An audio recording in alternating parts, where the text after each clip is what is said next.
Johnson, your girl. Yes, we're here from Lights, Camera, Action. Let's talk. You know what I'm saying? We got a great show for you this weekend. You know something? I'm gonna let my wife handle that part. Today's guest, you wouldn't believe who it is. We have LorettaGreenWarren. Woo! She is a independent filmmaker, independent owner of a network as well. Isn't that something? Oh yeah. Yes, a woman in business. I love that. Hey Loretta, how you doing? I'm fine. How are you guys doing today? We are doing wonderful. We're doing good. Awesome. We thank you for coming on our show today. Yes, ma'am. I am honored to sit with you guys, the dynamic duo, the Johnsons. No. You are the same as well. That is you. The reason why we have you here is because we value you, we value your work, we value everything that you do, and you're doing it well. You gave me my moment, and you gave Chris his moment too as well. Yeah, you did. Yeah, you did. Y'all have given me opportunity, so I mean, it's one hand washes the other, right? Right. I think I believe that it is a special privilege when you find people that you can connect with, build and grow with. Right. And you share mutual passions. Right. And you strive, you thrive off of that exchange of energy. And so I'm grateful for, being able to share time and space with you guys, because y'all are it. Yeah, when I met Loretta, oh my gosh, I was like, this is a super woman, a filmmaker. Yeah. She does everything. When I went there, she was a one camera shop. She would go ahead and film. She'd be climbing up on walls, counters, everything.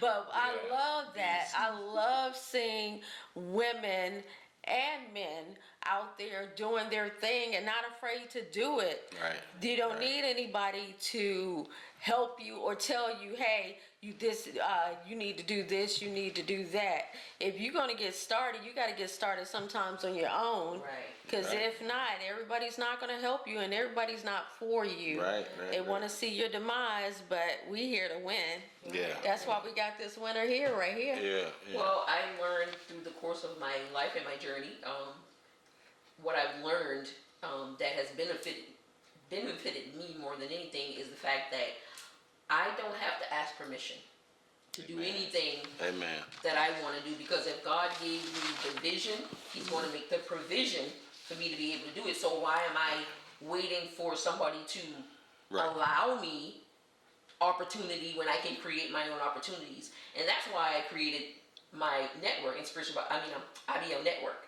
That's why I had the vision years and years ago and never believed in it, because I was just me, just a small town country girl where the people have limited vision. Because when you come from a space to where nobody's doing what you're doing, nobody's interested in the types of things that you're doing, so they don't understand it. So when you express or you tell them your vision, it's like, no, that sounds good, but they kind of brush it aside or whatever. So for a long time, I felt like I was in a whole sea by myself, like I was alone in this dream space.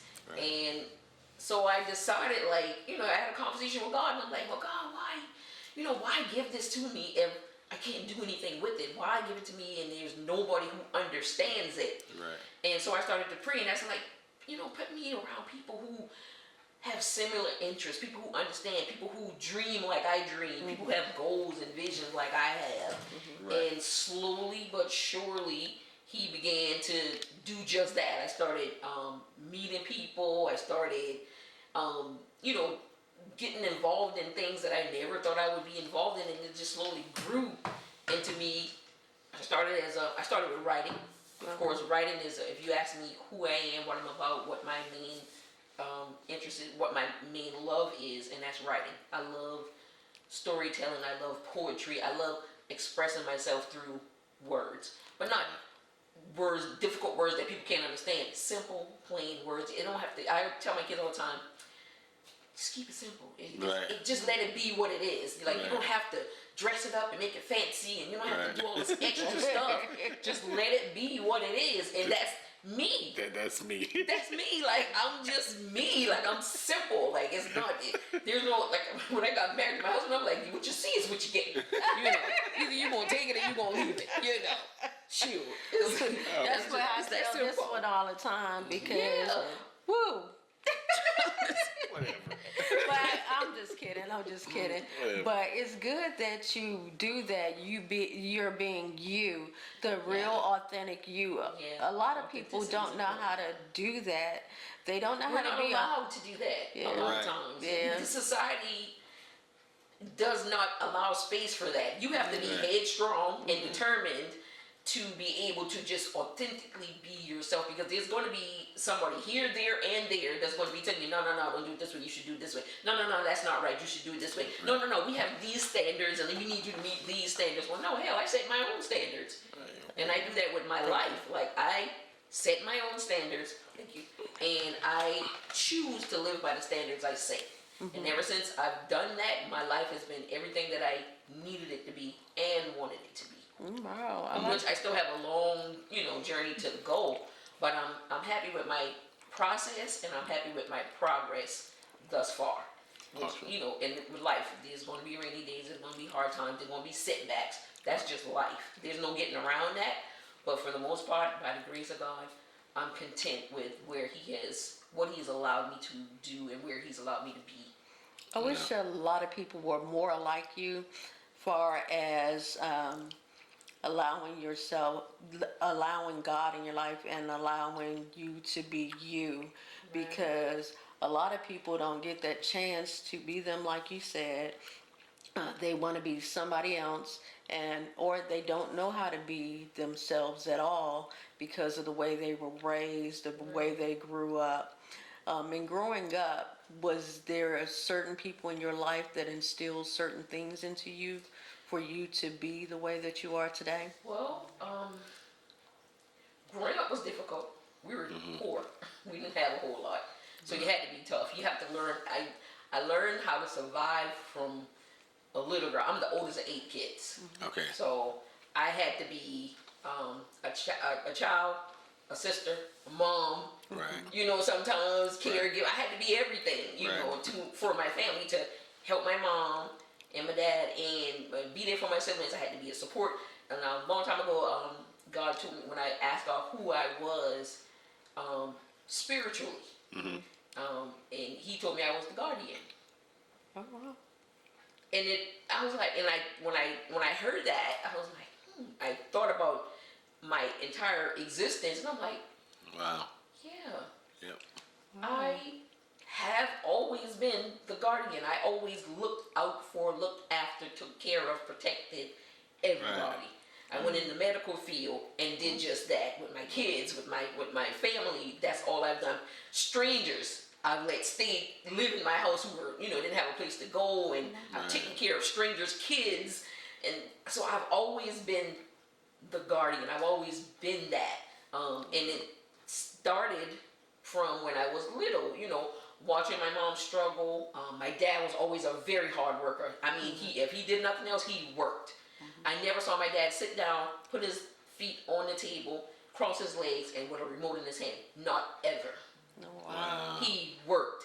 From when he came in, he showered, bed, up, work.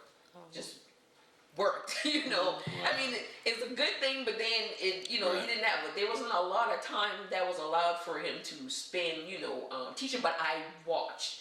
I always paid attention to my surroundings, and I always wanted to do good. Right. And I think my drive stemmed from me not wanting to be where I was, wanting to be better because I just felt like there was more for me. Seeing my dad work hard and wanting him to know that I can do that too. I can work hard and I can do well.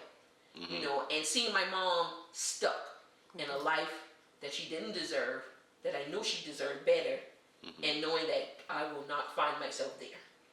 So all of that shaped me into who I am today. Like, I don't give up, I don't quit easy, and I work very hard to try to do, and I try my best to do a good job, but I'm satisfied with my efforts. I don't care what somebody else thinks. Right. You don't like it, that's your problem. And you're not trying, you're doing. If you try, that means you give up. If you're doing, you continuously to go and everything.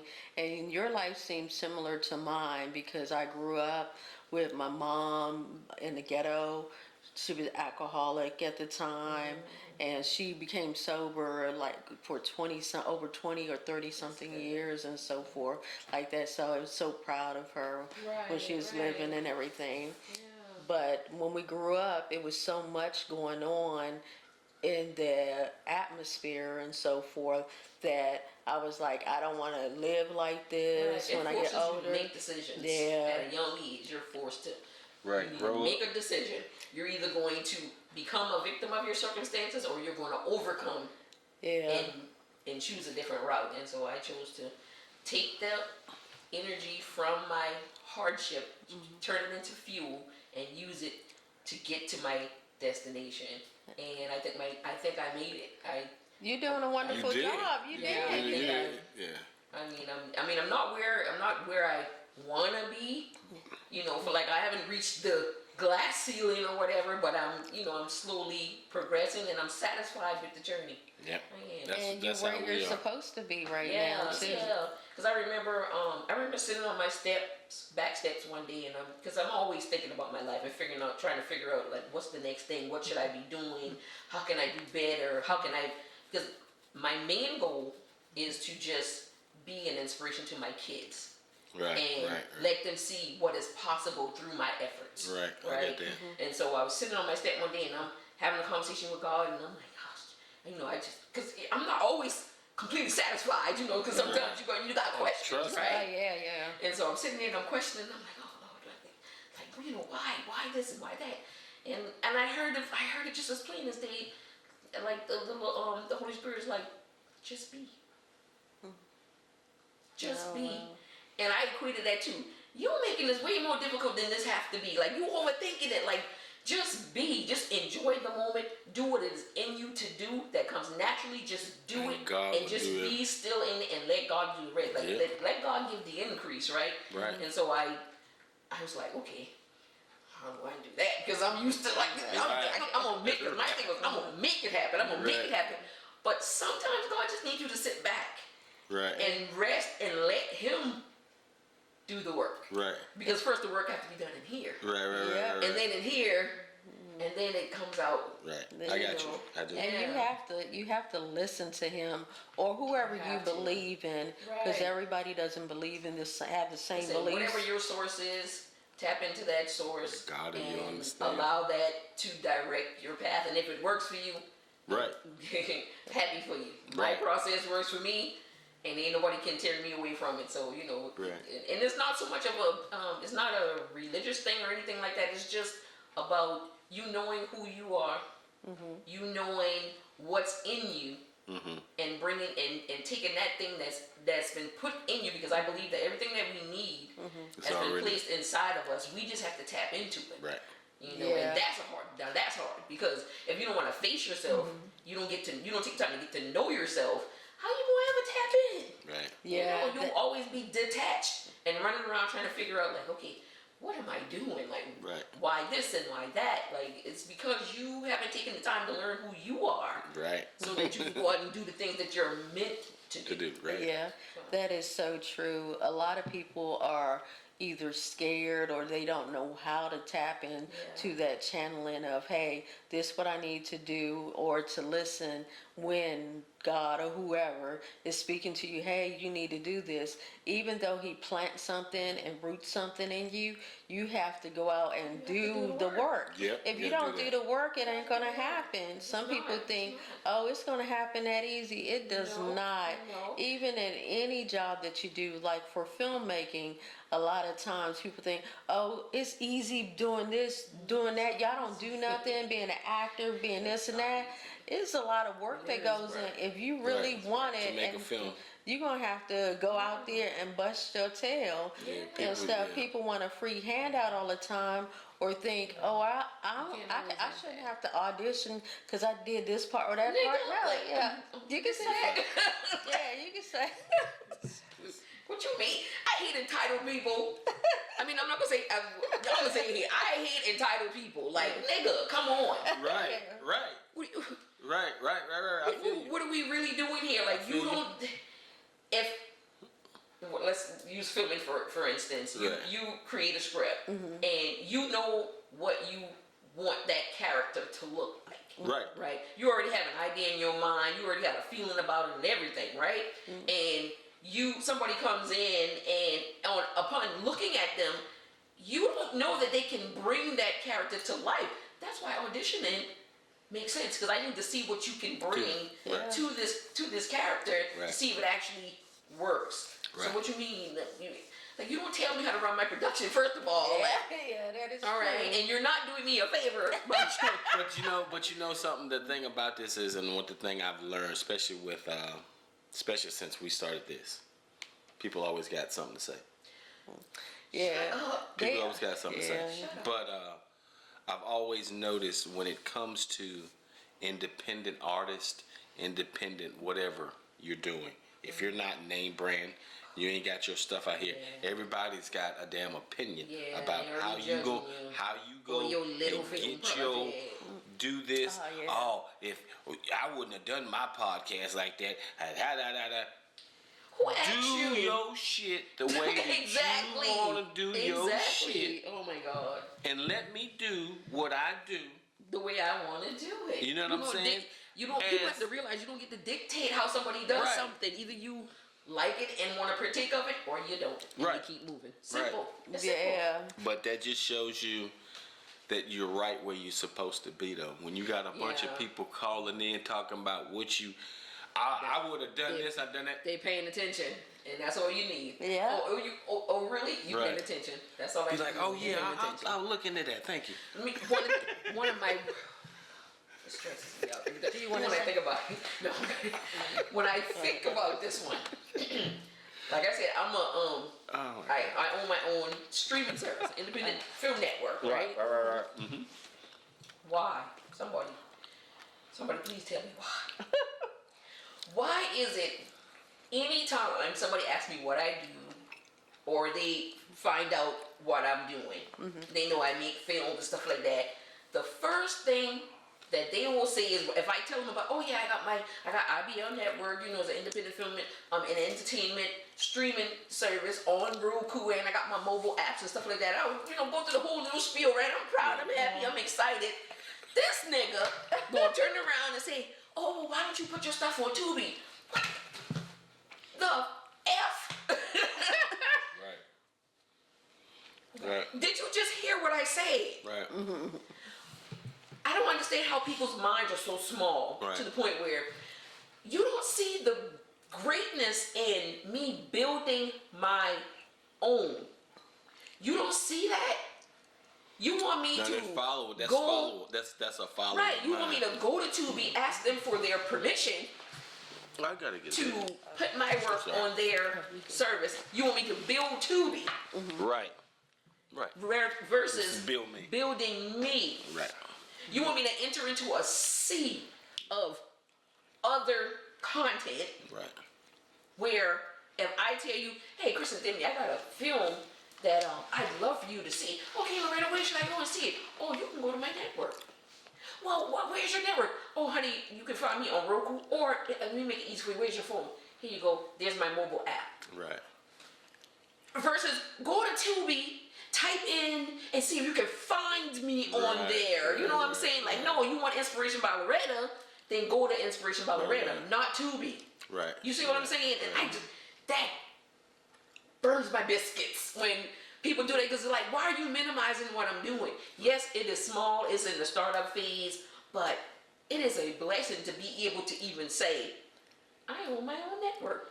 But some people do that when they don't have, like, we've had people come here at times, I like your little house, but you don't have no house. So we have stop. houses. Can we stop? Lisa, Can we change Lisa that had one, narrative? yeah. Right. Can we please? Can we For God's please sake, stop that. Like, you don't look at what I'm doing or what I've done and put this little small price tag on it, or put this little, or categorize it in this little tiny box because it's me. Right.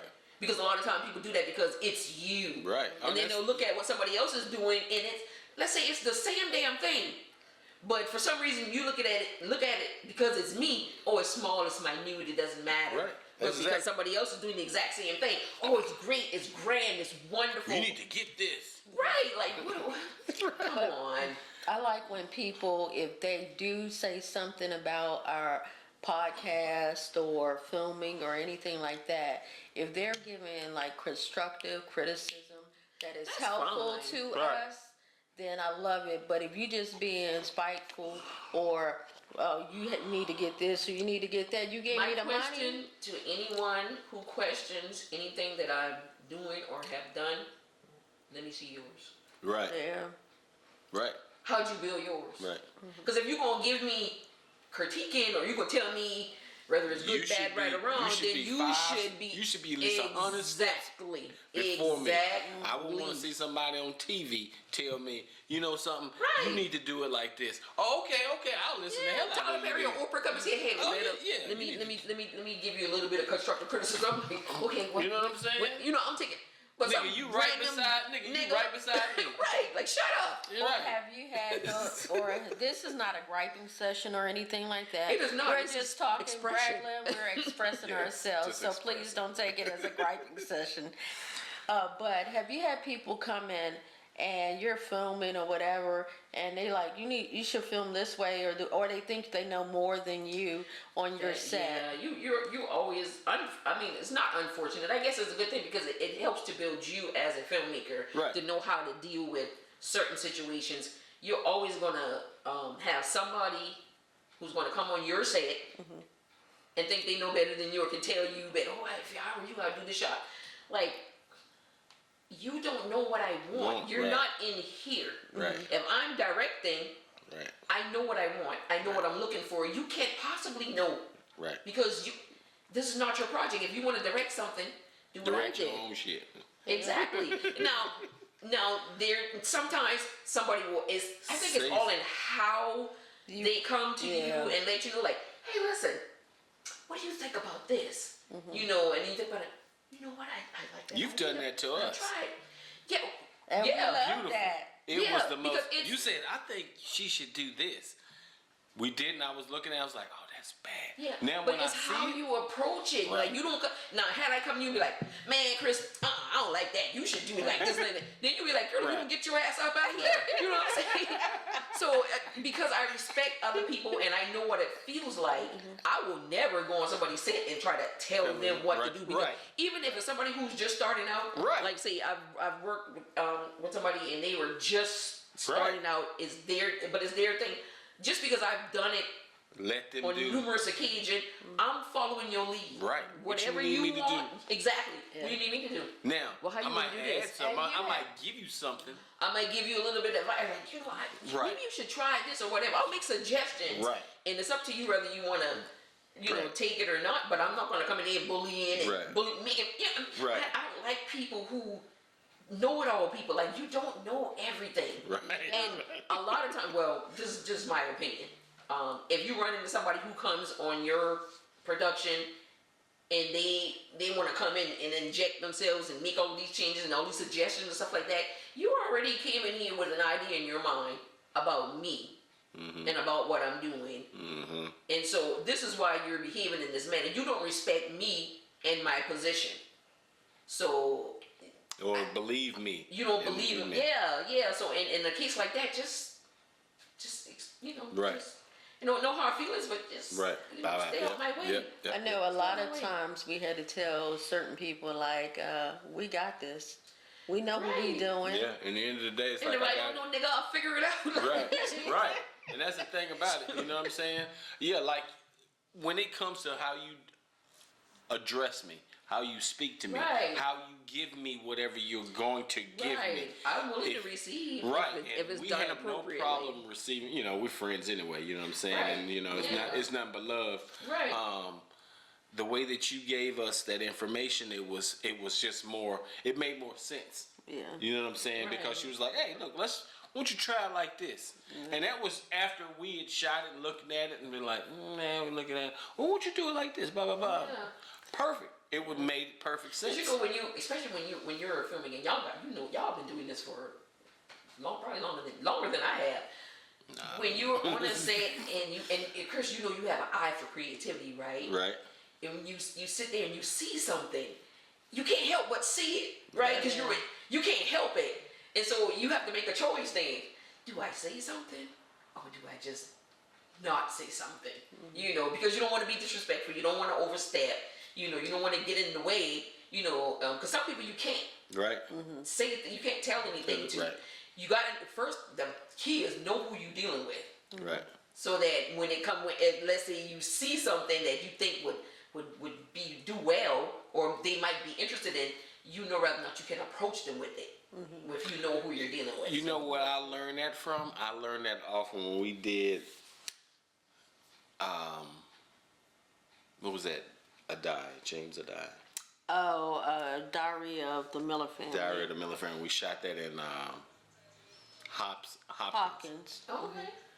And I learned right then and there that it was tough for me because guy wanted a period piece. African Americans living in the rural South of Virginia. But he wanted all their diction to be, hello, speaking proper. Right. When I wrote it for him, I had everybody speaking like they were Southern. Southern, yeah. No, I don't want that. And I want this big flag, American flag, at these black people's house. I said 1945. I don't think I've seen too many. I don't think a flag. I'm not saying that black people weren't American. right or believed in this country, because They did. black people have. Yeah. Even during the shit that's happened to them, they believed in this country.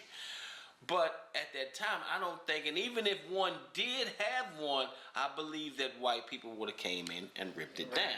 Right. Didn't want it. I want that up. Okay. And right then and there, it made me see that it's not my dream. Right. So tell who somebody am how I to tell somebody Yeah. to fix your dream? Because that's basically what I'm trying to tell you to do. Exactly. You know, and it was kind of tough.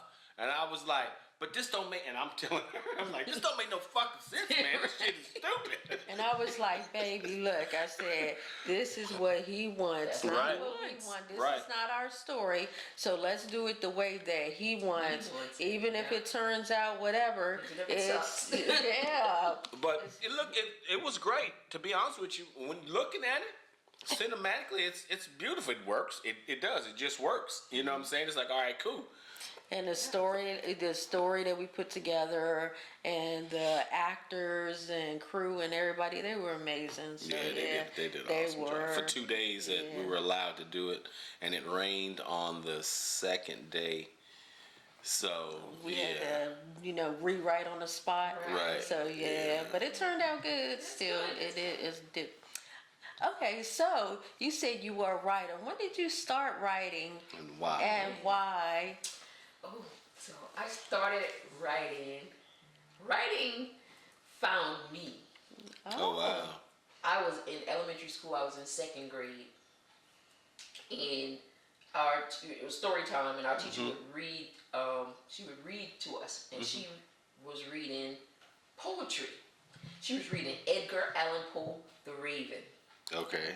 Right, and I never knew that there was something there until the moment that she was reading, and I could see it. I In got my you. mind, I could see it. I could see the raven sitting on the door. I could see when she was reading it in her dialect, but I was hearing it in a visual story. Yeah, like I That's could how I see the story. That's how I see anything. Yeah, and so I was like, it was amazing. You know, I was like, wow. And from there, it sparked this love for poetry. I started writing and rhyming words. I was just writing, and my little entrepreneurial spirit even started there because I would make the little poetry books and sell it.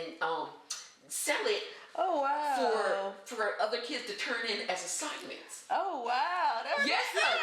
Yeah. So I was like, it started with Edgar Allan Poe's poem, "The Raven." My teacher reading it to me. That's where my love for poetry sparked, and then from there, I just over the years just evolved. It evolved and evolved, and it was just in these last about 10, 12 years. Maybe 15, last 12 years when I really dived into filmmaking. Okay. Because that started, because I used to write my poems. I published a couple of poetry books, and then I did my first novel, did some children's books, and then I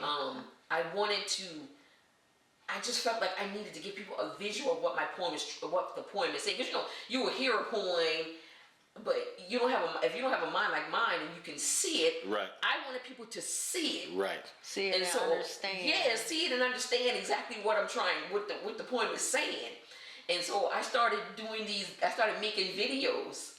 Okay. I started doing video poetry, right? And I would just put it on YouTube to do my little videos and stuff like that. And because I didn't know how to do it, so I just figured it out. Right. Oh wow. Because my filmmaking for me is self-taught. Like everything that I know, I taught myself. That's because you were through trial and error. Yeah. That's dope. And so I would make my little point. My husband would be my little, he'd be my little actor. And so it started from there. And then, lo and behold, a couple of years down the road, I run into Stephanie Green. Right. Oh. And she was soliciting me for, because what was I doing? I was advertising my books. Okay. So I was promoting my books during the time. And she reached out to me. She saw one of my flyers in the laundromat down the road from where I live. Because I happened to be at the laundromat and with my mom.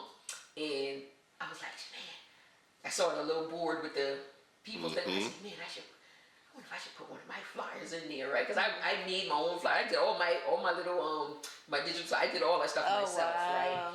And so I was like, man, I should put my flyer in there. China was little. China was like, yeah, Mama, you should put it in there.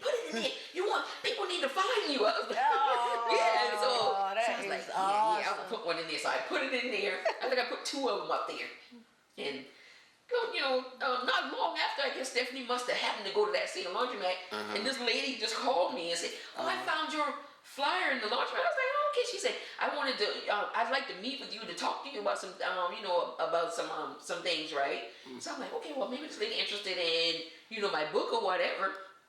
She was contacting me to invest in her project. Okay. Because she was doing Pathways at the time. Series, right? And so I met with her at the bookstore, and she was telling me about her, showing me what she was doing and stuff. She showed me the clips of her show and stuff, and I was like, well, shoot, I'm thinking, I'm having this conversation in my head.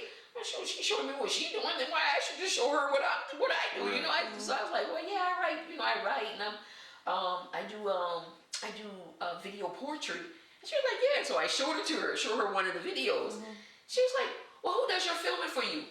I was like, I really like everything myself, Right. She was like, well, we got a lot to talk about. And from there, I started filming her. My first filming was done on her show, filming Pathways. And I evolved because I was always a writer. Always wrote. I had tons of stories. Right. But I had no scripts. Okay. I had stories. I had books. I had children's books, stories. Just, in my office, I got scripts of people with all these, just writing all over the paper, all these ideas and stuff. The stuff would come to me, I just write it down. Right. Not thinking of anything. And so I worked with Stephanie for a while.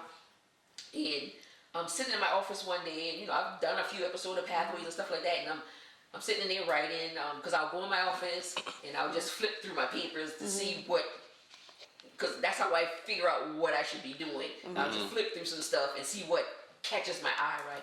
And I came across, I saw a story that I wrote while I was in, I was going to school at night to be a medical administrator. And I would sit in class and I was like, man, why the hell am I here? Like this ain't for me, you know. But because I wanted to go to college because I graduated high school, but I didn't go to college because I had my son and I got married instead. So I'm like, well, I need to go to college and I need to get me a degree so that I can show my kids that you know I'll have something to leverage, to be like go to college, Right. And so I'm sitting in class and I'm doodling and this story comes to my mind. The instructor's up there, giving instruction or whatever. And I got this little, the little small 6x9 notebook, and I'm just writing, and more stuff coming. I'm just writing. I ain't paying no attention to this lady, right?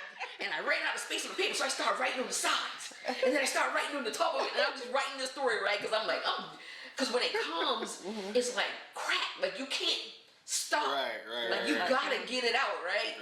And so I wrote it down, and I'm like, man, this is like, why am I here like this? And I was getting aggravated because the instructor kept talking. I'm like, shut up, like, that's right. And so, I wrote it and I kept going to school and stuff. And so I'm sitting in my office and I just put it in the office with the rest of my thing, all my other writings. And I flipped through and I saw it and I'm like, and I thought back to that night when I would write it, when I wrote it, and I was like, actually, this is too funny, right? And I read through a little bit of it, and I swear to you, I heard a voice in my head, because I had no intentions of being a filmmaker.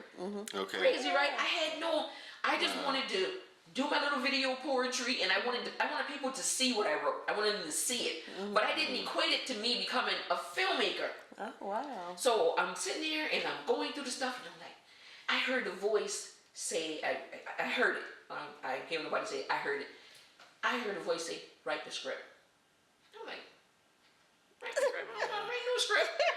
Right? And I just heard the voice. It's like a nudge, It's like a nudge, like, do it. Like, write the script. And I was like, I don't know how to write a script. I said, and then I thought, dummy, you look at scripts all the time. Because, when I'm shooting for Stephanie, I'm going through the script because I need to know where I need to be. I need to know the storyline so I can know how to get the shots. Like I've already learned how to capture the shot. I already learned how to set up the scene. I already learned how to do the angles. Usually we already know. And I'm like, so now you read scripts all the time to know what's going to be happening. And I'm like, well, maybe I can take this story and turn it into a script. And I kid you not, I started writing, because I always write everything by hand first, and then I type it in. I don't know, that's just my thing. I write, and then I transfer it to the computer. So I started, and it just flowed.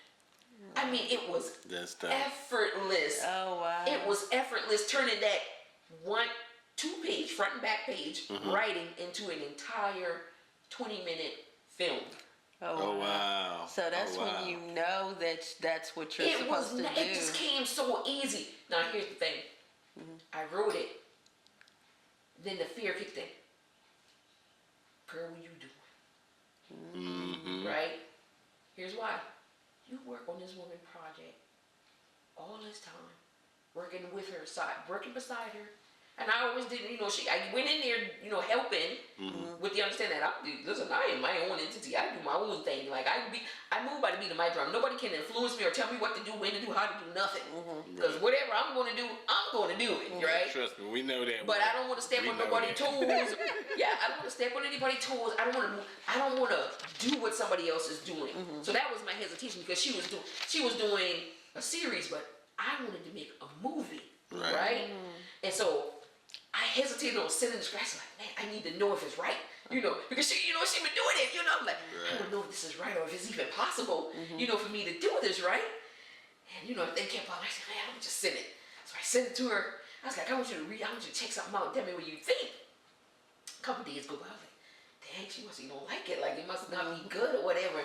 And I'm thinking, all these thoughts going through my mind. They were like, yeah, nigga, you done going to step in this woman territory. Now she ain't gonna want nothing to do with you because she gonna think you trying to do what she do. You trying to follow her. You being a fall of fashion and just all of them kind of stuff. I'm like, but no, that's not what I'm doing. Like I don't wanna move into her territory. Like I don't wanna be somebody's. I don't wanna be competition or anything like that. Right. Like I admire her.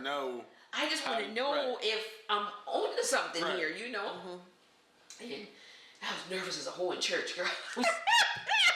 No, I tell you no lie. I was so nervous because it was a new area for me. Like, okay, the video poetry, not a problem. I got that, because I'm a poet. That's what I do. Right. But writing a script for the first time, writing a movie for the first time, I can write a story. Right.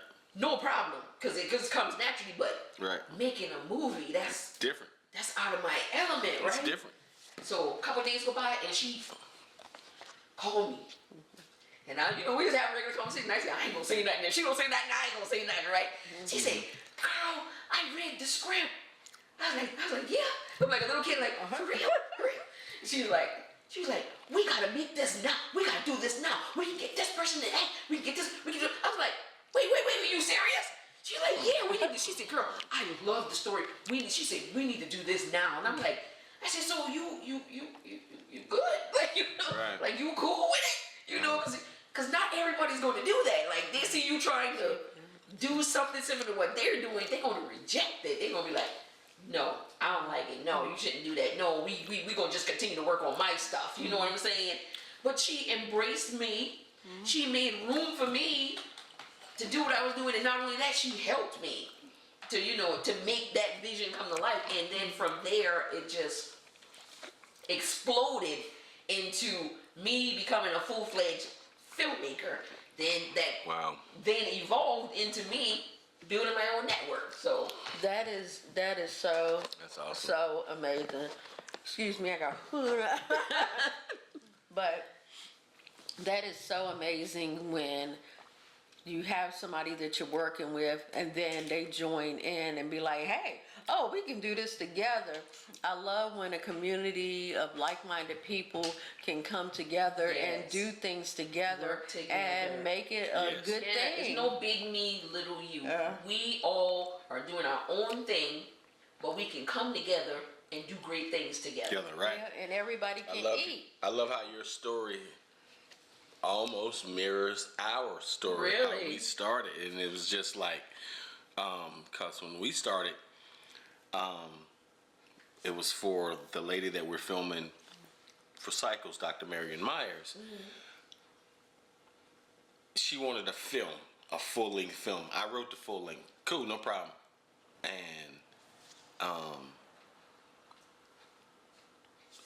already had a cinematographer. Mm-hmm. Cool. Did that, shot that, no problem. Now it's getting into the television series. I'll write it for you. Cool, no problem. Wrote it for you. Then she was like, well, the gentleman that I had to do it, he can't do it. He can't film it. So, I'm going to go with another gentleman. No, she says, can you and your wife do it? And I said, yes. Well, at the time, I told her no. Really? Yeah. At the time, I told her no. I was actually physically working out. I was jumping rope and told her no. And she says, well, okay, cool. I'll call another person. Mm. Okay, cool, no problem. And as I'm jumping rope, them voices that you hear start talking to me. And as I'm jumping rope, and it's like, you can do that. Right. And I was like, yeah, I could. Kept jumping rope. Something's like, call her back. Baby, I'm going to call her back. Call her back. Dr. Myers, we'll do it for you. We'll shoot it. Best decision. It was the best decision. Mm-hmm. Now, it wasn't the best thing in the world when you did it. You know what I'm saying? You know what I'm saying? Because it's a trial and error. It's trial and error. But it was the most beautiful thing that I've ever done, because I tell anybody this. If you don't do it, you won't do it. Right. I don't give a damn if you you don't ain't start got. somewhere, you'll never get it done. Be like, well, we can't shoot. You got a damn phone, don't you? Right. That's a 4K Take what camera. you got and make it work for I'm you. telling you, you can shoot some beautiful stuff off of your Start camera. where you at. Start It's where like, you and at. get this, when we did start, we were still in school learning how to do Yeah. filmmaking. You're in the perfect place to, Oh to man, do and it. the thing was like the camera, like we did one shot, was the lady sitting right here looking out the window. Camera's like right up on her, you know, I'm looking right this way at her. And the sound lady, she was like, you want sound on this? And I was like, oh no, she's right here. She's right here at the camera. No, I don't need no sound. You know, let the camera record the sound. You learn though, you know what I'm saying? You learn. It don't matter. If you want to hear these people talk, you need sound. Yeah. Yeah. If you don't want to ever hear these people, it don't matter. You can just shoot all day long. Right. And you put music or whatever to the back of it, no problem. But if you want to hear these people, you're going to have to capture sound. Yeah. And how you capture sound is how you capture sound. Up to you, right? Yeah, a lot of people don't even take the time to pick up if it fails or something. They think, "Oh, I'm a failure," so they stop. You're not a failure. It's school. You take a test, you fail the test, you take the test again. Yeah. You know, you just Right. keep, because the more you do it, the more familiar you become with it, and the better you do the next. I always say every opportunity leads to another opportunity. If I fail this time, it's going to lead me to an opportunity to try it again. Because nothing beats a fail but a try. Right. Yeah. You know, and if I'm giving it my all, it's not I don't see failure as failure. It's not. I think we need a new word for it. It's not. It's a failure. learning. It is a learning experience. It is an experience. It's not failure because it helps you to grow. Right. You know, because you got to know, if you don't get it wrong, how you know you got it right? Right. Yep, and it makes you improve upon.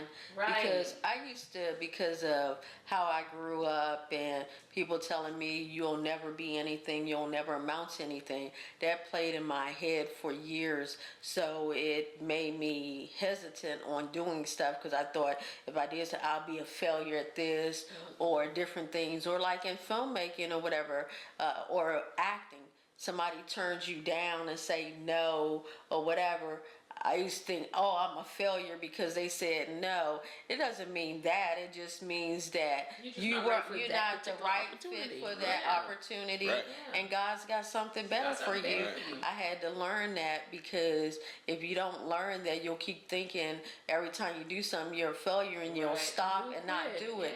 Y'all need to continue doing what y'all doing because it'll all work out in the end. It always does.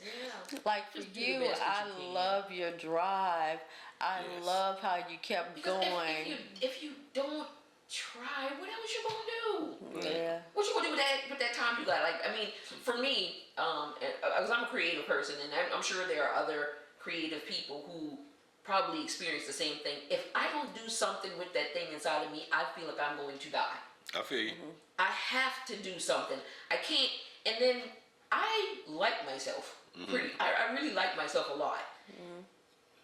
I'm bringing harm to myself if I don't explore the depths of myself. Oh yeah. And if you don't do what you're If I meant to don't do what I'm meant to do, I'm wasting can- all this time. Right. All this God- air that God has given me, I'm God just gonna wasting look it. at you and be mad at you. Like, girl, when you gotta go talk to him. Yeah, he be like, what? He gonna be what like, look, happened? I gave you this dream that you wanted to have, Right. and I put it in you. Put it in your hands and you surrounded did you nothing. with everything that you needed, physically. Right.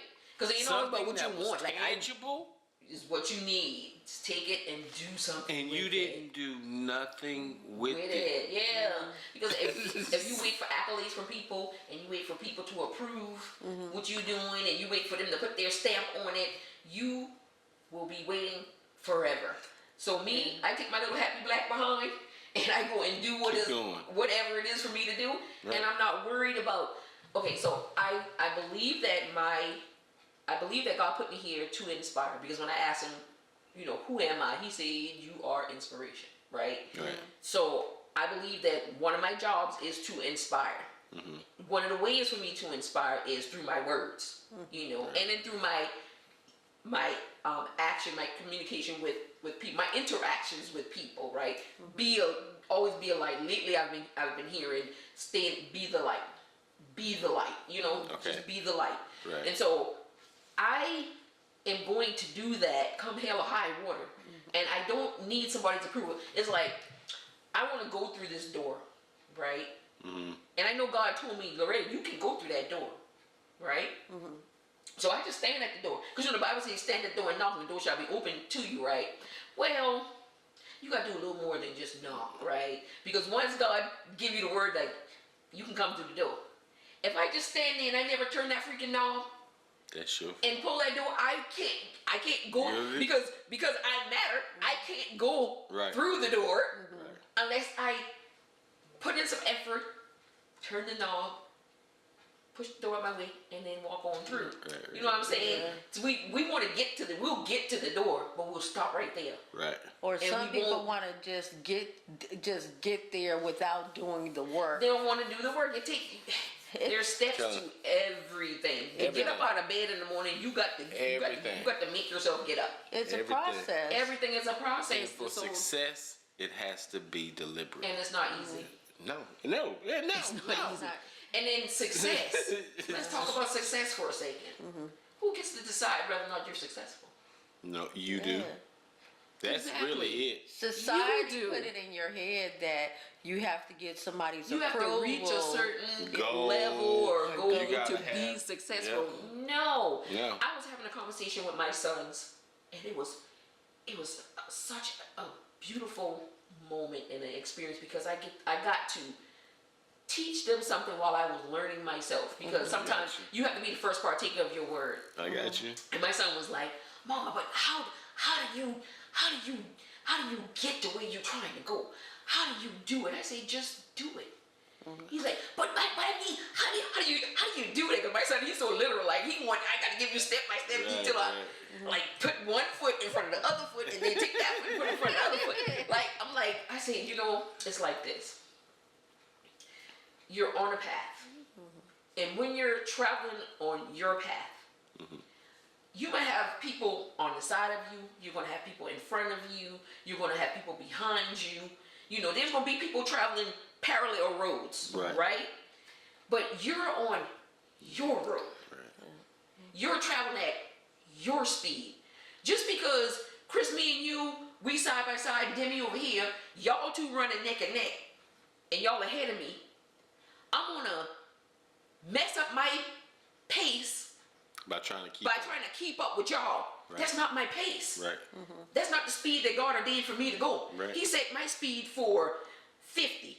Y'all going at 70. Right. But I'm gonna push it to 70 because y'all going to 70. Right. Just to keep up with you, because I see you passing me. Right. Well, y'all got to go 30 more miles down the road. I only got to go 10. Right. Yeah. Right. So I'm gonna pass my designated destination, trying to keep up with y'all. Now I'm out here lost because I done missed what God got for me, trying to chase y'all dream. Right. Because what's for you is for you. Right. You know, you can't line your life up with what everybody else is doing, because you're going to miss out. Yes. And you can't please everybody. And you can't please you cannot. No. You got to stay on your path, and you got to run your race, and you got to do that at your pace. I cannot tell you how fast to go on your journey. Oh, no. If I were you, I'd move a little faster. Or I would do this. Or I would stop right. I'll make a pit stop here. And I was telling my son, so, you see this pretty thing over here, so you're going to stop. Or you see somebody over here that needs a little help, you're going to stop, and you're going to help them. And you're going to sit there, and they were like, well, no, don't leave yet. I need a little more help, and I just can't get together, whatever. But your destiny is waiting for you. And you got an appointed time to get there. Right? That's why God set your pace. Mm-hmm. Because you're on a journey, and you have an appointed time to get there, right? Mm-hmm. You over here bull skating around with this person being distracted, because that's what the devil does. He gonna serve you a lot of distractions along the way. You over here being distracted while your time is winding down, and your destination is getting further and further away, right? So are you gonna stay here? And my dad used to say this word, just getting y'all give me pussyfoot around with this distraction, Right. or you gonna get back on the road and continue to get to where you're trying to go, or you're gonna be like, you know what, that was a great dream, but maybe it's for another time. Maybe it's for another, maybe it's for somebody else. It ain't really for me. Why would you do that? Right. Why would you do that? It is okay for you to be like, yeah, I see what you got going on over here, but that ain't for me. I ain't gonna be distracted right now because I know what I need to do. I know what I need to get to. Right. So I'm not gonna be distracted. So that's where I'm at. Listen, I'm going where I'm going. And the only time I'm gonna stop along that journey when the Lord say, ready to stop for a second. Right. I need you to pay attention to this because this gonna help you when you get to the next stop. Right. You see what I'm saying? Otherwise, like everybody be like, you just did it, nigga. No. Yeah, because a lot of people, they get mad at you because you're living your dream and they feel as though that you leave them behind. But you have to keep going, like you said. I'm sorry. Because guess what? When you get a flat tire on your journey, is anybody going to stop and come fix your tire? Maybe not. Maybe not.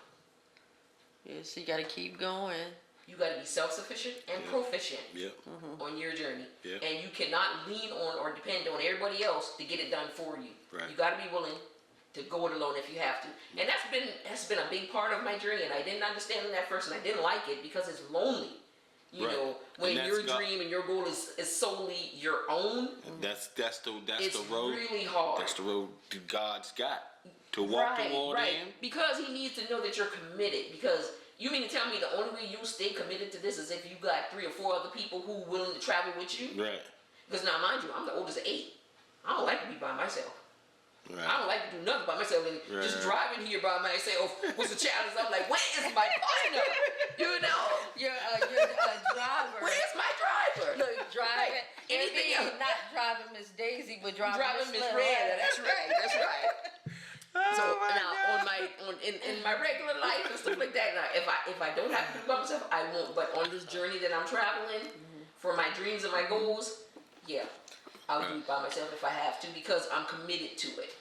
And it's, I mean, even though you do it on your own at times, if you do have family, it's good to have a good support system if you can. If you can, behind you. Yeah. And if you do have find that, support. I was telling one of my clients because I do sister logs. I do logs. I was telling one of my clients, and we were having a great conversation, and we were talking about, where getting what you need. Being able to recognize that God is giving you exactly what you need, but not from the source you expected it from. Got you. I had to learn, and I had to have the eyes to see, the ears to hear, the heart to feel it, and the mind to perceive and understand it. Because otherwise I'd miss it. And I'd be like, oh God, why you? I asked you for this and this. You just ain't ever did it for me. Yeah, He did it. He gave it right to you. But because it didn't come the way you expected it. Because that's me. Yes. That's me. I'm so passionate about my love and faith towards my dreams, towards my family, that I miss out because I'm so hyper focused on the way you see it. And I know it. And then I'd be like, keep going. I'd be like, babe, it's gonna be all right. We got this. Right. I said, you ain't in this by breathe, yourself. man. Breathe. That's all He wants you to do. Breathe, because God got you. Right. He got you. He gonna send you everything you need. Everything. Right when you need it, and it's not gonna come the way you expect it Right. all the time. Sometimes it might, but most often time it does not. But you got to see it when it comes. Every time He does that for me, I be like, God, I see you. Yeah, I do too. Thank you. I do too. Thank you. When I know that He just recently, I'm booked on a short that is going to be taking place in Jones Island. It's the roast. They have a lady that's one of the ladies that's off of Still Magnolias from Netflix. Nice. She plays our son's best friend. Okay. We did the table read last night. Prior to the table read, they hit me up. Chris, we loved everything that you've done. Your audition, it was, oh my God, we love it. Do you happen to, would you recommend an actress that could play your wife? We can't find one. I was like, my wife? And check this out. My wife had already applied for the job. Really? Didn't get it. Didn't book it. And I said, yes, I have one. And I told them the information. They said, okay, cool. They hit her up. Nice. She sent them the information. She sent her a picture. And I was like, well, they got to know it's her.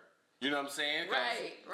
You know? Right. They looked right at her and was like, all right, cool. Gave her the job right then and there. I didn't have to re-audition. Nice. You know what I'm saying? Do it.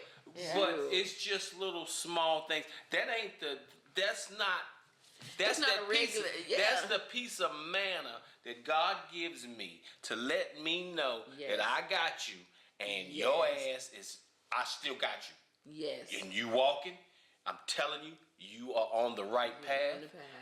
And I got a blessing that's so big for you. But I'm telling you, you gotta calm your little ass down. Right. Because you're too high. You gotta calm down. You can't run past him. Right. You can't beat up the world trying to get what I'm gonna give you. You can't do it. You're gonna tear up everything and you ain't gonna get shit. Because sometimes life will make you wanna the way things happen sometimes will make you wanna tear up everything. But you gotta humble yourself. Like I said, God told me just be. And I was like, okay. Through this woman, I've learned so much humility. I'm talking about so much where I would traffic killing me. Oh my God. Now it's like, okay. Yeah, calm down. You know what I'm saying? But this is something I asked, but these are those imperfections that I have in me that I know that I need to change. My eyes were open he sent years. You a partner to balance it out. He sent me. He always gives you exactly what you need. We were talking about that on the last show. Exactly what you need. Yeah. Going through what I went through, everything that I went through, and he says to get you where I need you to go, I'm gonna have to send you an angel. And he sent me one. Don't make me cry. This one spoke life into me enough to wake up what was already in me, because I'm already scared, timid inside, because I go, I can do all this acting stuff. Ain't nobody around? Shit, everybody be like, if I could show you what I can do in 10 minutes, you know what I'm saying? Right. Just if you could peer into my life, because she sees it all the time. Right. You'll be like, wow, won't you do more stuff? Right. But I am thankful that he sent her so that, because he knew that that's the only way it was coming out. Yeah. Yeah. Listen, God knows what he's doing. Trust me, He know exactly what he's doing. God ain't gonna mismanage your life. We will. Oh, we'll tear our shit up. What? Shoot. Listen, he sent me my angel. Like just the other day, I was thanking God for my partner because he has been everything I have needed in another individual. That's what's up. Like, and it's the same. He's like what she is for you. He keeps me calm. Right. He keeps me balanced. Right. Like, cause I was like, but he knew. And y'all see, and that's the thing. We're in sync together. And y'all's energy is like our energy. Yeah. That's why we get along so good. Because you're like me. We're like, right. I'm like my these two like this. Just calm like look at these niggas. Right? He be like, you see Rita, just sit down. I be like, I can't sit down. But you see how he is. For me and Ben, we're laid back. Laid back, like totally. just too laid back. Look at this fool right here. Doing this or whatever. But yeah, like you said, that's why we get along so well. Yeah. And we were talking about y'all the other day when we invited you. About you and Ben. I was looking at a picture. I was like, look at him. I said, I just love that y'all do all this together. Y'all look happy and stuff. It is not. and it's not fake. Right. Yeah. Because you know, sometimes when you look at people's relationship, and especially if they do anything, so put anything on social media, anything like that, you like, be like, that John fake. They don't even like each other, whatever. Right. But They was just fighting we last like night. each other. Like we don't always get along. Cause no couple can say they get along all the time. Oh, yeah. But we don't fight. Right. Like I'll say some off the wall shit. Like, you know. But we like each other. Right. Like we genuinely like each other. Like if something good happened to me, the first thing I want to do, I want to tell him. Right. You know, something happened with him. The first thing he want to do, he want to tell me about it. Like Same way. I was laying in my bed one night, and you know, I pick at bed sometimes. Like I'm a little. I'm not always, you know, I'm a bad girl. I'm the president of the Bad Wives Club. I am. And so I'm just laying there. He always go to bed early because he's truck driver, so he's up like 2 in the morning. So at 8 o'clock, 7, 8 o'clock, he's in the bed, he's sleeping. I don't get to bed sometimes until 10, 11 o'clock, right? So I be mad sometimes. I'm like, this nigga, like, man, I want to have a conversation, you know? Like, I want to talk about some stuff. And so I go to bed and I'm like, my nerves, I got my little phone. So I turn around, right? I turn around to face him, right? And I'm about to do some crazy stuff, right? And I just looking at him, right? Just peering at him, thinking of the evil stuff I'm gonna do to him. And I kid you not, I heard clear as day, he don't have to be here. And it wasn't just he don't have to be here laying next to you in this bed right now. It was like he don't have to be here. Right. At all. Right. That thing hit my soul. Right. And I was in 4A, and I kid you not, 4A split second, I felt him being absent from me. Right. Just a slither of a second. Right. I felt that, and it was like a dagger to my heart. And I was like, when I tell you, Chris, I died in bed. I was like, He wake up, what? You know what he did? He just take his arm and squeeze me. Oh.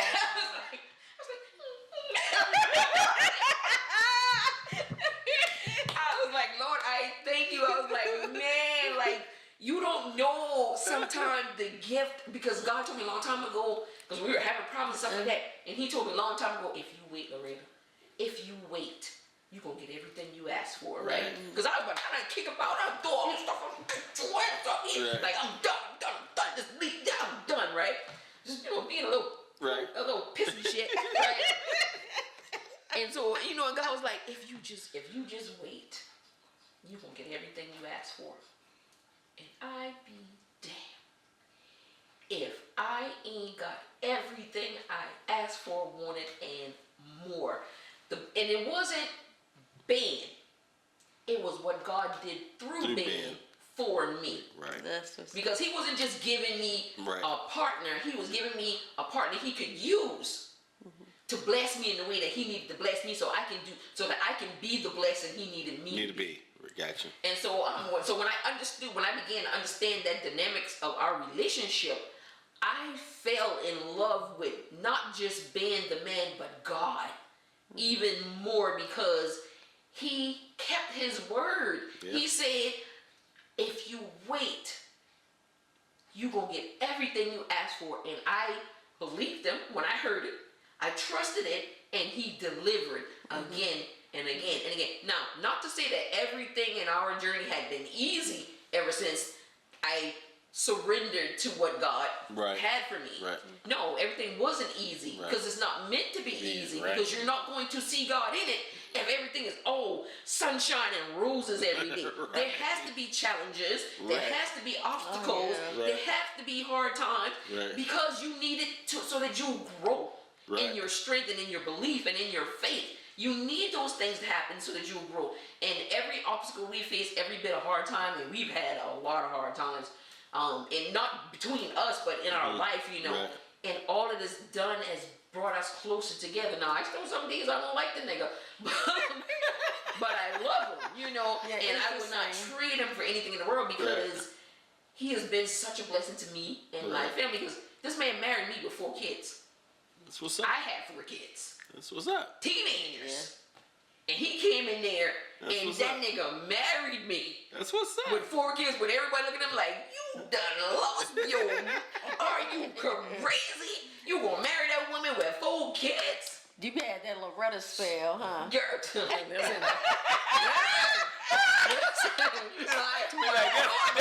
That's another podcast. that chocolate is something else now. You ain't gonna taste that chocolate and walk away. Shit. Child. It's the same for me.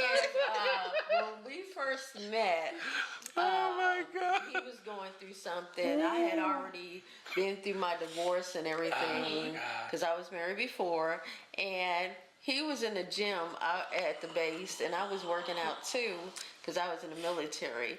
And so I was there working out, and we would see each other.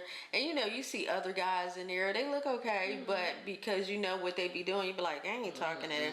And every time we see each other, we look and look away when the other person looks at each other, whatever. So one day he had left, and my ex had called on the phone and about our son, and I was like, oh man, let me go see where he is, because he said, always say, have a blessed day and all of that to me before he left out. And I was like, where is he? I said, watch, the next time I see him, I'm gonna talk to him. I go in the gym, and it's like plenty of mats around. I'm looking around, I see him on a mat, and it was empty mats out there, but I decided to sit beside him. I tap him on the shoulder and said, excuse me. He looked at me, turned back around, and said, excuse me, I just want to introduce myself because you're really nice. He playing hard to get her. Yeah. Playing And hard there was to this get. other girl that was Girl, you stretching can't- in you front can't of just him get on this. purpose and stuff. I was like, no. So we would talk there for like 2 hours. Wow. And then later, after he tricked me by kissing me, oh Lord, that was a great kiss. But after he tricked me or whatever, he gonna be like going around looking in Goose Creek, because I said I lived in Goose Creek, going to the Walmart looking for me. I'm like, oh, is it I a did. stalker? He didn't tell me till after though. Yeah. But I'm glad I that did. God brought him in my life, because he gives me balance and so forth. He gives me that encouragement. He's my support system. I mean, they always say you can encourage yourself, which I do, but sometimes when you have It that helps to person have that somebody. It does. Yes. It just does. You know what I'm saying? Yeah. It just does. You know, and because we're like our biggest. He's my biggest cheerleader. I'm his biggest cheerleader. Yeah. Sometimes, like you said, relationships are not always that wonderful. They're not going to be perfect or whatever, can but be God perfect for made you. him perfect for me Right. and everything like that. And we do everything together. I can say this is my best friend right here. yeah, I easily. can say that. Easily. Yeah. It Easily. definitely is. This is Yeah. my My best buster. friend. Your bestie. When you find that, it's a beautiful. Like we're blessed. You and I. Yes. We are very blessed, and it's rare. Unfortunately, sorry y'all chicks out there. I'm sorry, but I know I'm blessed because, and I tell women all the time, girl, you better get you a band. Right. You better get you a band, because trust me, when you get you a Right. band, you won't be out there looking for nothing else. Right, Because right. listen, he was not my ideal guy. He was Right. not the pretty packaging that I looked for, because you know I like Right. tall and light skin, you know. Because you know I'm short, you know I like to climb out ladders, you know. But you know, being even shorter and stuff like that. I'm like, nigga, like, well, Right. shoot, listen, when I test drive him, I was like, it's like, yeah, I like this car. Yes. So I was like, immediately, I'm buying. I'm gonna buy it. Oh my God. Yeah, but it's really special when you find the one. It took me 2 marriages, but hey. It is. I got there, you know. It is. I'm gonna tell you something like this. In this world today, when you can find somebody that loves you for you, that's some shit right there. Because we know, I don't care who you are, everybody has them. And it's moments when we are not our best. No. We act crazy, we act foolish, we act stupid, we retarded. I'm telling you, that's just people. Lots of layers. You know what I'm saying? That's just people. And if somebody can look at you 365 days a year till you die and say, yeah, That's something special. That is something fucking special. That's something special. Yeah. I swear, I ain't no other man would You know what I'm saying? gonna put up in my shenanigans. Man, they will not. Yeah, I can understand that. Where were you born? I was born in a little small town called Parkers Ferry. I was literally born in Parkers Ferry. Oh wow. I ain't made it to the hospital. I couldn't wait to get out of here. I was like, let me out. Let me out. I got stuff to do. Let me out.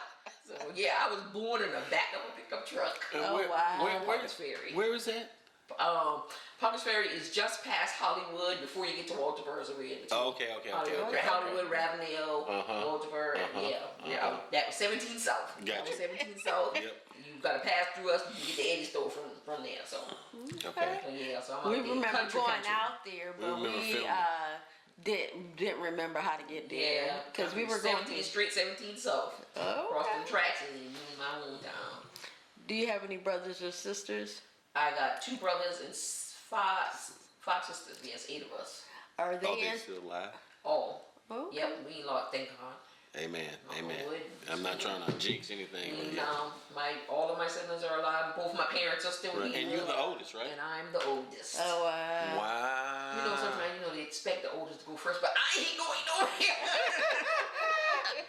I'm trying to be here a while. So. Who would be, if out of all the siblings, who would you say would be the hell raiser? Both my brothers. Them Really? boy run neck and neck, I ain't gonna lie. Oh, My brothers? Yeah. Okay, so. It would be. Every word for them too, it would be me. no. Oh, okay. Out of the girls, it would be me. Okay. Out of my 2 brothers, there's almost a tie between the 2 brothers. They both, maybe the oldest one more so, but he got a little bit more wisdom than the younger one. Okay. So I got you. you know, Yeah, got you. But yeah, Yeah. they running the tie, and the girls. I'm gonna tell you Hands down, something. There's something about when you're sick and tired of being sick and tired. Oh boy. You know what I'm saying? I don't care how old you are, and usually you have really exhausted that word and that emotion when you've become older in season and went through this and went through that, and now you got an understanding of, I don't want that. Right. Right. You know, I'm not just going to accept anything. You know, when Right. you was younger, you would run out, you oh don't my have to. God, she is bad. Or he, oh my God, fine as hell. Motherfucker, whoop your ass. Right. You know what I'm saying? Yeah. Have you under a couch some damn way. You know what I'm saying? You know, but it's getting older. It is. I was so scared of it. Oh my God. I'm still scared of it. I am too, but now I like it because I have so much understanding about what I won't do and what I will do. Yeah. You get to that sweet spot to where now you own the right to make your decisions Right. and your choices Right. just how you want to. Right. It's not what this person think or what that person think. No job, no boss, no nothing. I am in control of me, and that's just that. You Right. take it or you leave it. it. That's what I love about coming into my older Yes. age. I'm more confident in who I am. Right. And so I love that. That was always my problem. Never being confident in me. Yeah. In me. It takes some work to get there. Oh yeah. You know, It takes no, don't work. get me wrong. I've had buddies, you know, but confident in them. You know what I'm saying? Mm-hmm. Oh, let's go do this and blah, blah, blah, blah, blah. And would do certain things that I wanted to do but wouldn't do because I was scared to be judged. Right. You know what I'm saying? When I know I could do the exact same thing that they're doing. Right. You know what I'm saying? But I just had to come. You You know. overcome. I think as you get older, you overcome fear a lot more. Well, It depends. It depends on some people, yeah. depending on how you grew up. Yeah. Some people are still stuck in the past of their past transgressions. choice. Yeah. I really think that everything in life is a choice. I Now there are believe some circumstances where that are beyond your control, but even in those situations, you still get to make a choice. choice, right? You know, so everything is basically a choice. So if if you reach a certain age and you find yourself stuck in your mindset or whatever, you're choosing to be stuck because you've had enough life experiences to understand that you don't have to be stuck. Like you can make another choice. So and I used to feel sorry for people that I see that just spend their entire life stuck in one place. But now I'm coming to the understanding that there's no need to waste your empathy on somebody who's choosing to do something, to stay there. That's where they want to be. They might not want to accept the fact that that's where they want to be, but that's where they want to be because they're choosing not to change their circumstance or their situation. So I always do that with acting. It's like, I look around and think, like, should I say that I'm an actor? It's like I do. I have now I have no problem with it. I have no problem with it. But sometimes I would look around thinking, is everybody gonna, oh, he's an actor. You know what I'm saying? You know what, Chris? It's funny you say that because I in my big old age, I struggle with that when somebody's like, well, what do you do? And I'd be like, I blurt it out. I'll be like, I still don't. Like, people be like, well, why you in what? Even with my clients that I see them every other month. They're a repeat client. They got to come back every 6 weeks to get their hair done. Right. And for years, they didn't even know that I did film and stuff like that because I didn't talk about it because I just felt like ain't nobody trying to come up in here and listen to me talk about myself all the time. Like, let's talk about everything else because this ain't really about me. And so when they ask me a question about something, they be like, oh my God, Loretta, you doing all of this stuff? Why you ain't advertising? Why you ain't saying it? I'm like, because that's just not me. Me, I tell everybody. I be like, I'm this, I'm that, I'm this, and everything. I'm learning to be that way. And I've become bolder. Well, I think I was bolder beforehand. I'll go up to people and he'll be like, what you doing? Be like, what you doing? I walk up to him. I'll be like, hey, my name is so-and-so, da-da-da-da. Even when we go to film festivals or different things, he can tell you. I'll go up to a person right then and there. And he was like, I just be like, Now, can I talk to people? I have no problem talking to anyone. One-on-one, I can, but to just make the initial introduction, I can talk to anyone. If you go up there with me, I'll be like, hey, my name is so and so, and this is da da da da, and we all start talking or whatever. Cause I'm good like that, but me initiating, that's difficult for me. Okay. And I don't even know what being the oldest and always having to be first. And you know something that's funny to hear that from you because you sound so confident. You don't. I am, because you but never I just came off like that. I don't know. It's just I don't know why that is. It's just like I just did a magazine interview and they were like, tell us something funny, but I'm like, I'm shy. I am, and you wouldn't believe it, but I said the same thing to her. She said, nigga, you ain't shy. I am shy. She said, nigga, you was just running around your clothes on. You talking about? He ain't shy. He had but I'm not shy I'm not shy if I'm in control of the situation and the dynamics. Like, if I know I'm in control, like if you come into my space. Right. Then I don't have a reason to be shy because you're coming into me, everything that's familiar to me, right. But if I go, like say, even when I'm doing events, like I do photography and stuff like that, and I'll go to an event and I'm so nervous. But I'm behind the camera, so I kind of like shadow myself behind the camera and taking pictures of people like that and stuff like this because I don't have to, I'm not the focus. The focus is, that camera. I use it as a crutch almost, so I don't have to talk to people. I can just do the job. I'd be like, can I get your picture? Yeah, like when we finish like film festivals or anything, and I'll be like, I want to meet that person. I'll be like, come on, and if you'd be like, come on, we're gonna go, and I'll go, and I'll walk right up to them. I'll be wanting certain things. I'll be like, nah, I ain't gonna, and it's like they don't be bothered with me. Right? Yeah, that's exactly what I'm thinking. That's where I be. That's why I fall in love with her every time because she's like. Fuck that. Hey, how you doing? Let's go talk. He's standing. She walking her store like, I am Demi, and they gonna see me. You know what I'm saying? Right. I love that. I hope that at some point I can get there, but I'm not there. Certain times I am shy. No, you are there. It's just in a different way. In a different way. Yeah. Right. You're not as dynamic. No. in that I ain't you doing are no a dynamic woman, but in that regard, you are not dynamic. That's one of my Hang-ups. Definitely Right, one of my okay. hang-ups. Do you have any kids? Woo, girl, I got a team.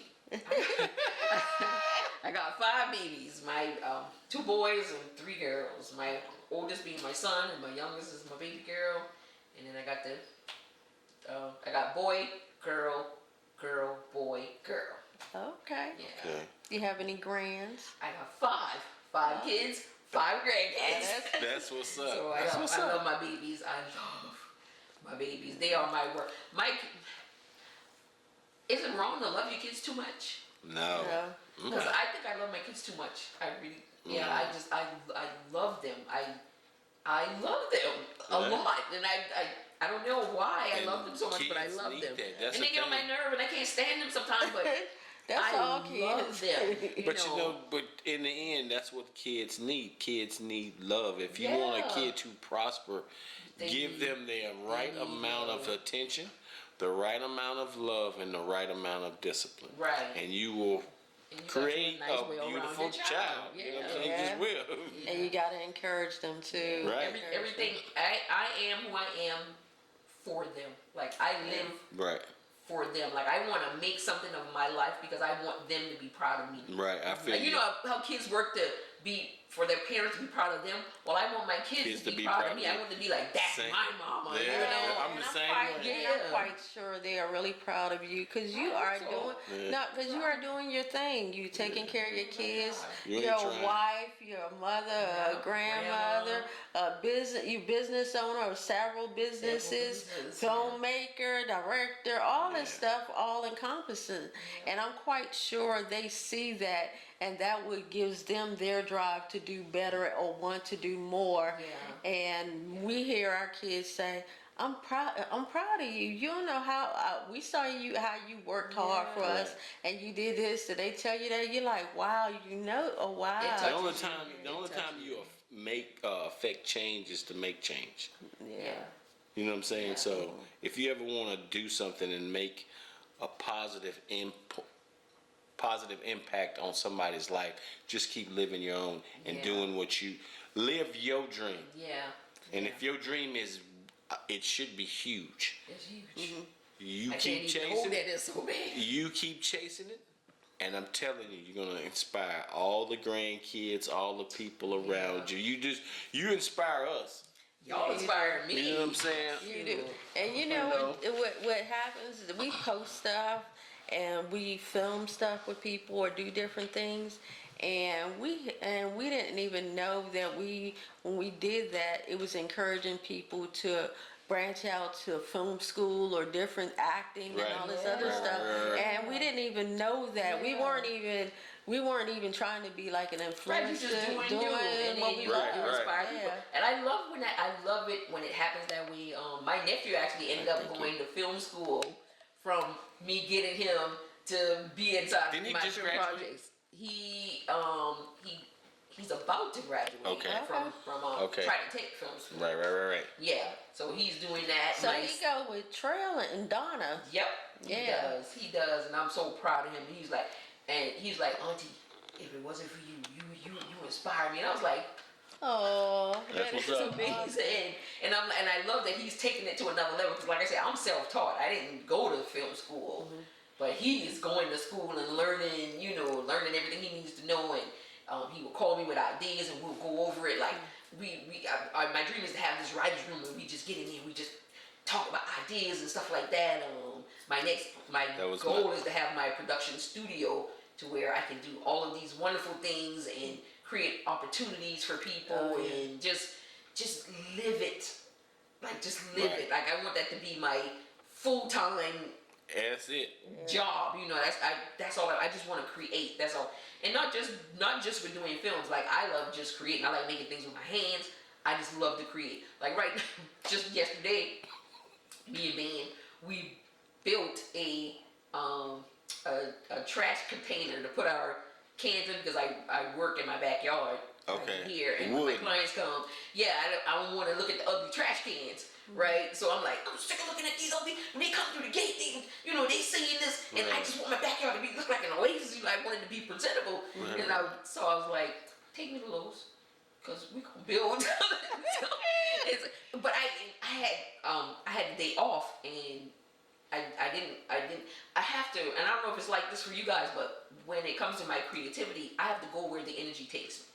Like whether it's writing a strip or editing or brainstorming or working on something else. Like I do creativity in so many different ways. Right. And I have to do what my energy is calling for at that moment. So like if I'm not doing nothing, I was frustrated, and I was having anxiety or something.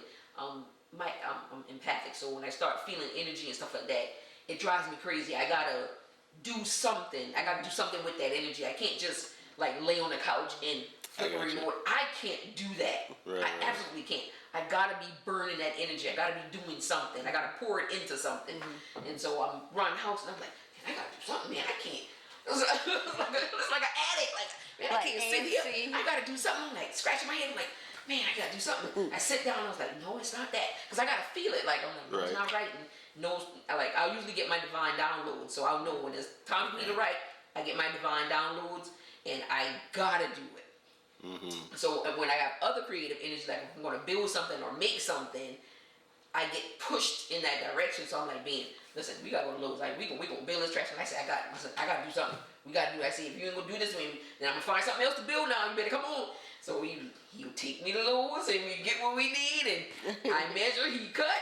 We just, and that's just how it works for me. Like, I gotta do what my energy calls for. I gotta go and I gotta burn it. I gotta do something with it. I can't just, cause it's like being in a hurricane, like in a tornado. You're standing there and this energy just swirling around you, and you just don't know what to do. So I have to, like, I'm in the storm and it's swirling, and I'm looking to see, like, what is it? What? And then I'll see the thing, and that's like, I'm like, and then the storm just, and I just go and do the thing, That's how it works for me. And Ben is like, why don't you just sit there? And I say, I can't. I can't. Like, I gotta. That's just not how. That's how my mind works. Like, that's how you're wired. It's a crazy storm. Like, it's. Now, I feel you there. I know what that means. You gotta go with it. Because if I go against it, I'll get headache, and I'll just be mad, and I'll just be frustrated, and nothing makes sense. So I gotta go with the energy, and then I feel refreshed and renewed, and I feel good, and I'm happy. Like, most people's date night idea would be go to the movies, eat dinner, go to dinner, and stuff like that. Mine is pick up a hammer and a nail and let's build something. Hey, that's pretty dope though. Yeah, that's me. Or let's take the camera and let's go make something. I gotta make something. I gotta create something, and that's when I'm my happiest. Filming, I love it. Like, I'm so happy when I'm doing it. It's hard work, and even a lot of times if I'm on set by myself, it's hard. But I'm so happy because I'm doing what I want to do. Well, if you need help, you need to call us. I know. I got listen and we understand, because like when I'm on set filming behind the camera, in front of the camera, and all of that, I just love it. When we get scripts or training or different things. Experience, and being creative is but when you have a job that you love, you don't work a day in your life. It's not work. It's not work. It's just you're just doing your thing. That's it. Right. And sometimes I feel like, am I gonna get in trouble for doing this? You know what I'm saying? Does everybody know about this? You know what I'm saying? You know what I'm saying? Does everybody live their dreams? You know what I'm saying? Everybody don't get to. So when I get to live it for the most part. I lie. I get to live my dream because one of my dreams is to work for myself. I completely work for myself. That's awesome. I don't work for anybody. All the businesses that I have, if it's not either it's contracted work, where I'm still working for myself, or it's a business where I'm providing a service, I'm working for myself, or I'm doing, my film and stuff like that. I completely work for myself. I don't have to answer to nobody. Everything is on my own terms. That's what I we love love that. about why we started our business, because we got tired of working for people. Yeah. I worked for the government for like 26 years, and it was like, hey, I You did gotta, your job. and I was okay with it, but after a while I was like, oh, these people are driving me crazy. Yeah. So I had to do something that I really wanted That you to wanna do. And Everybody enjoy. should pick a point in a time in their life when they just decide, I'm gonna work this job. I'm gonna do these things. But when it gets to this point in my life, and if you're lucky to make it there, because tomorrow's not guaranteed to Right. nobody, it's not Right. promised to none of us. But you should at least for a portion of your life do the thing that you want to do because you want to do it. Right. Yeah. It don't matter. You shouldn't have to answer to. It don't matter what somebody else wants, what somebody else needs. None of that. Do If it makes sense something. or not. If it makes sense to you, Right. make it make sense to you. Right. Just do what you want to do for you, and you will not regret it. Right. Right. You won't regret it. Right. Just do what you want to do for you. And if it requires you being a little bit selfish, be selfish. You have to be. What's For your dream, you do. who's your inspiration? My biggest inspiration. That's a good question. If I have to, Do you want to come back to that one? because I don't think it's not a one. Person. Right. And I can get that. We can get that. You can have a multitude Yeah. of people that My inspire you. kids, I would say first my kids. Okay. My kids are my biggest because they are my reason. They are my why. Okay. They are my why. Okay. Ben inspires me because I want to be like him. Okay. Because he's humble. I got that. He genuinely and purely loves. Okay. And it don't matter how ugly I get or how bad I can be. He just loves. Love it. No matter, and he loves me through everything. The good, the bad, the indifferent. I'm inspired by the way he loves. That inspires me. Right. And it has made me want to be a better person. Oh, Love that. I got Right. Love that. And then my mama, her struggle inspires me because I found my strength through seeing hers. Amen. I like that. I Being feel a that. mom and doing what you have to do for your family, sacrificing yourself. And we all moms do that. We sacrifice ourselves. Yeah. We sacrifice our bodies. We sacrifice ourselves all the time just to be a mom. And seeing her sacrifices and seeing her live through them and still be okay after everything that she's been through, still standing. That's inspiring. Yeah.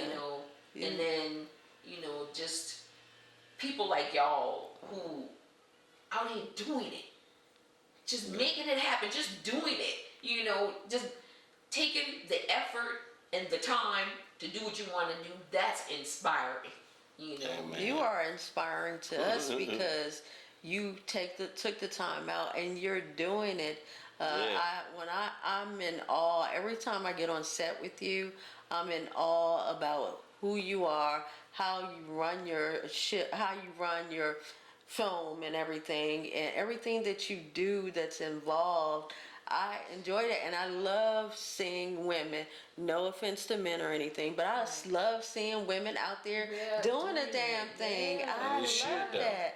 I love That's that. what we need to have, though. We do. We need to have you guys in every position.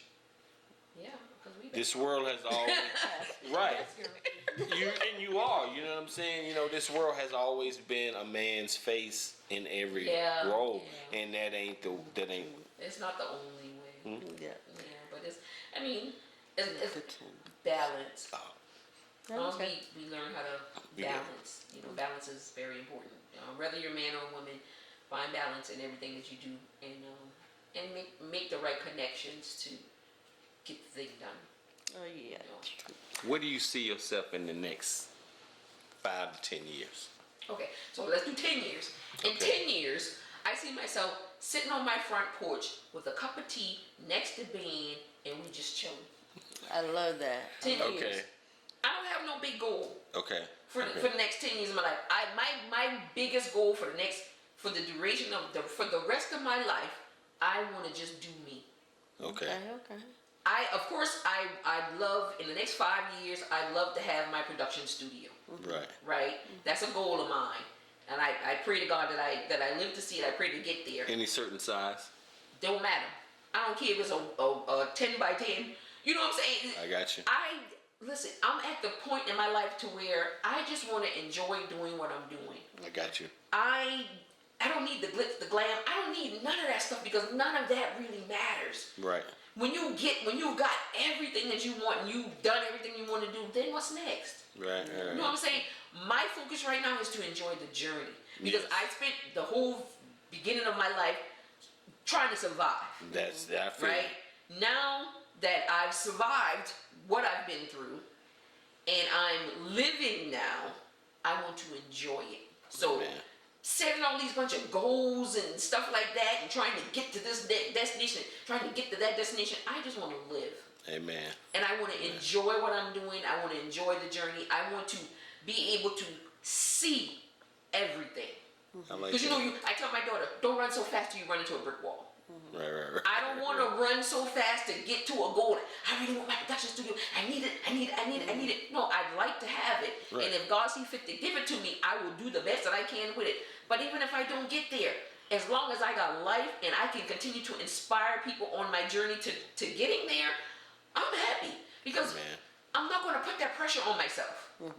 I'm not going to do that because life is too good. Like I am content with being alive and serving who I can serve when I can serve them and being in a space to where God can use me.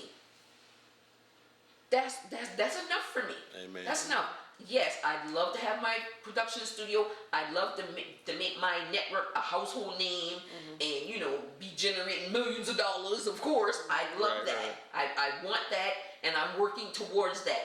But my main focus over everything is to enjoy the journey. Amen. That's it. It's just that simple. That's amazing. Do you have anything encouraging that you would like to say to our audience right into the camera? I'd like to say, be yourself, be authentic, love yourself, do what comes natural to you, and don't give up on yourself. Never, never, never give up. I don't care what anybody says about that little thing that you tell them about. It's not little. It's huge. It's massive.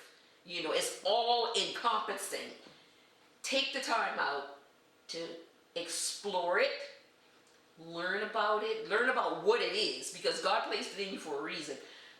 Figure out what it is, explore it, and do what you need to do with it. And don't let nobody tell you that you can't, because who the hell, you don't tell me, you know what I'm saying? You don't get to tell me, you don't get to dictate to me what, when, where, why, and how. No, I decide. Right. So if you want to do something, do it. And don't let nobody or their mama stop you. Do your thing, man. The time is now, because tomorrow's not promised. The time is right now. Forget about anything and everybody. Do it now.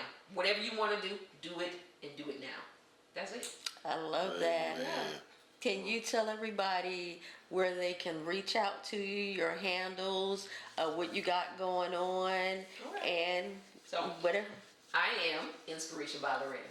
Inspiration by Loretta is my umbrella of creativity. So if you want to know more about me or what I do, you can go to my website, and it's iblnetwork.org.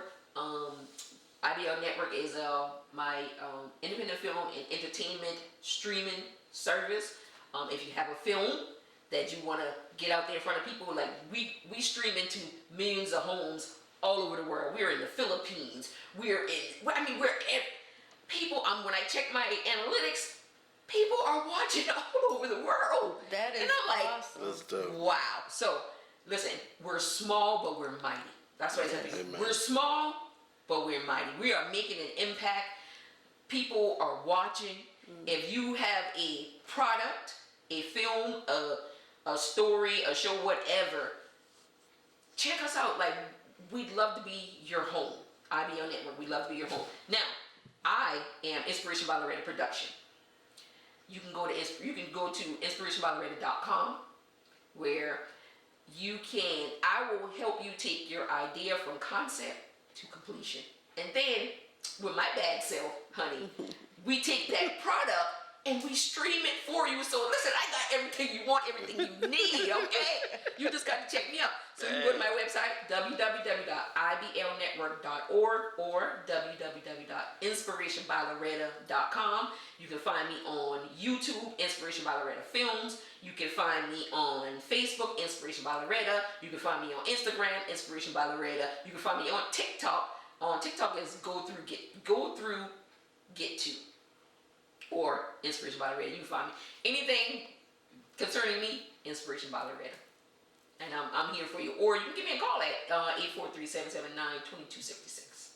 That's my business line. Call me, send me a message, whatever. If you are an actor and you're interested in being in a film, especially if you're a first-time actor, I love working with people who are first-time actors, right? So you just hit me up, send me a headshot, send me a short bio, and I'll definitely get you on a project. Now, I might be a little slow going because I'm a one-man show a lot of the times, not all of the times, but listen, like I say, we're small, but we're mighty. And I would love to work with you. I'd love for you to become a part of the Inspiration by Loretta family. And listen, when people come over here, they like it. They like it. Okay? You will, definitely. Right. So, and then if IBO Network, we're streaming on Roku. If you have a Roku TV or device, you can add our channel. Or if you have an Android phone or an iPhone, you can download our app. So there's no excuses for you not to partake of all this goodness we giving out here. All right? Thank you. We thank you guys for joining us, and our guests, we thank Loretta Greenwarren for being here. She is so amazing. Awesome. She is a beautiful person inside and out, and I love what she does, and you will too when you work with her. Yep. Yay! Well, we thank you guys. You guys have a blessed weekend, and we'll talk to you a little bit later.